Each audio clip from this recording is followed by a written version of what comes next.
Boss tried to kiss single dad while drunk, and he said, "If you were sober, I'd make the first move." The night everything changed started like any other work celebration. Soft lights, polite laughter, and the quiet hum of people pretending they weren't exhausted.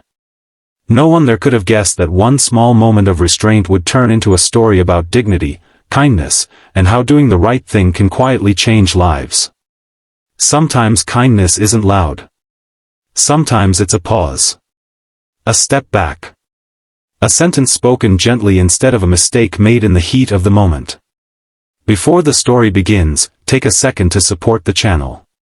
If stories about kindness, second chances, and human connection matter to you, please subscribe, like this video, and leave a comment. Your support helps Kindness Tales reach more people who need a reminder that goodness still exists. Now, let me tell you what happened. Mark hadn't planned to stay long at the office party. He never did. As a single dad, his world revolved around schedules, school lunches, and bedtime stories. His 8-year-old daughter, Lily, was at home with a trusted neighbor, and Mark promised he'd be back before she fell asleep. He wore the same simple blue shirt he always wore to work, sleeves rolled just enough to look neat but comfortable. He didn't drink much anymore. Not since Lily's mom passed away 3 years earlier. Life had sobered him in ways no lecture ever could. The party was to celebrate a big contract win. The company's boss, Claire, had organized it herself. She was smart, confident, and known for keeping strict boundaries at work. Most employees admired her from a distance. Mark did too, but for a different reason. Claire had shown him kindness when he first joined the company. She'd adjusted his hours without making him feel weak.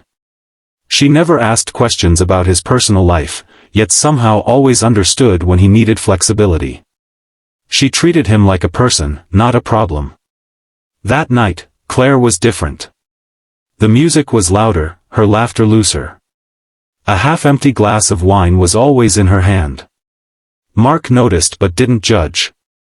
Everyone deserved to unwind sometimes.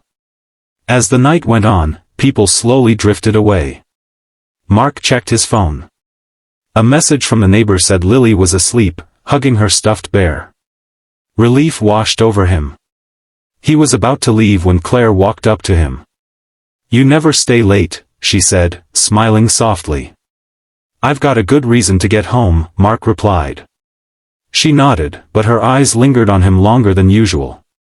They stood near the windows overlooking the city, light stretching out like stars below. "You're a good man, Mark," she said suddenly. He laughed lightly. "I just try to do my job." "No," she said, stepping a little closer. "I've watched you. You're patient. Kind. You never complain." Mark felt uncomfortable but stayed respectful. "That's nice of you to say." Claire swayed slightly, catching herself on the edge of the table. The wine glass was empty now. Then it happened. She leaned in, too close. Close enough that Mark could smell the wine on her breath. Close enough that the moment shifted from professional to dangerous. For a split second, the room felt very quiet.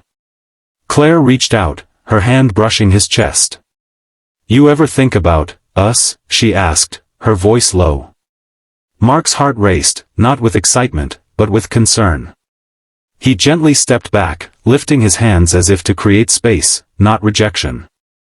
He met her eyes, calm and steady. "If you were sober," he said quietly, "I'd make the first move." The words hung between them, not sharp, not shaming. Just honest. Claire froze. Confusion crossed her face, then something deeper. Realization. Embarrassment. She straightened up, color rising in her cheeks. I'm sorry," she whispered. "It's okay," Mark said kindly. "You didn't do anything wrong.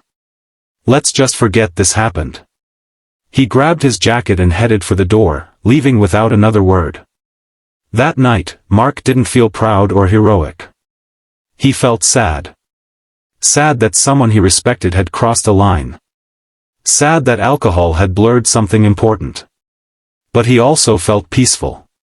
He knew he'd protected both of them. The next morning, Mark expected awkwardness. Maybe even consequences. Instead, he got an email. Claire asked him to meet in her office. He walked in, heart pounding, ready for anything. She stood when he entered, eyes clear, face serious. "I want to thank you," she said. Mark blinked. "For what?" "For stopping me," she replied. "And for the way you did it." She took a deep breath. "You could have taken advantage. You could have told people. You could have embarrassed me. You didn't." Mark shrugged slightly. "It didn't feel right." Claire nodded. "That's kindness. And integrity." She paused. "I'm taking responsibility. I've decided to cut back on drinking. And I want you to know, nothing about your job is affected. In fact," she smiled softly, "I'd like to promote you to team lead. Not because of last night. Because of who you are." Mark was stunned. Over the next few weeks, something shifted at work. Claire became more focused, more grounded. The office culture changed too. She started encouraging balance, checking in on employees as people. One afternoon, months later, Mark was packing up when Claire stopped by his desk. "I hope this isn't inappropriate," she said carefully, "but would you like to get coffee sometime?" "Just coffee." Mark studied her face. Clear eyes. Steady hands. He smiled. "I'd like that." Their relationship grew slowly, respectfully. Lily met Claire eventually and liked her right away, mostly because Claire listened. She knelt to Lily's level. She remembered her favorite color. Years later, Mark would look back and realize that kindness had shaped everything. Kindness wasn't weakness. It was strength with compassion. That one moment, choosing respect over impulse, had protected dignity, healed shame, and opened the door to something real. And that's the quiet power of kindness. You never know whose life you're changing when you choose to do the right thing. Sometimes, kindness doesn't shout. Sometimes it whispers, and the echo lasts forever. If this story touched your heart, share it. Live it. And be kind, even when no one is watching.